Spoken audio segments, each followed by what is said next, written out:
عارف إحساسك لما حد يضربك فجأة من غير ما تستعد؟ المشهد ده بالظبط حصل مع محمود عبد العزيز في فيلم إعدام ميت. المشهد مشهور جدا. يحيى الفخراني دخل الزنزانة، والمفروض إنه يضرب الفنان محمود عبد العزيز بالقلم على وشه. التصوير اتكرر أكتر من مرة، وكل مرة النتيجة كانت مش على مزاج المخرج علي عبد الخالق.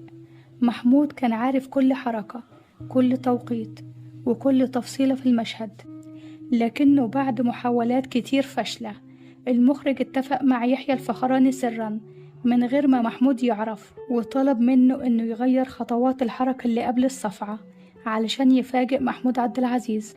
ولما حصل كده الصفعة نزلت على وشه حقيقية وطرقعت.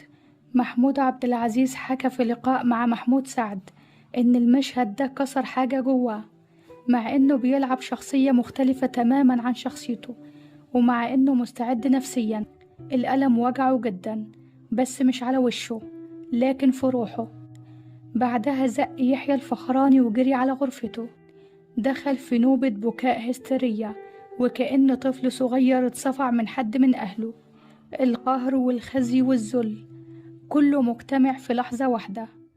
الموضوع مش مجرد مشهد تمثيلي ولا اختلاف أساليب.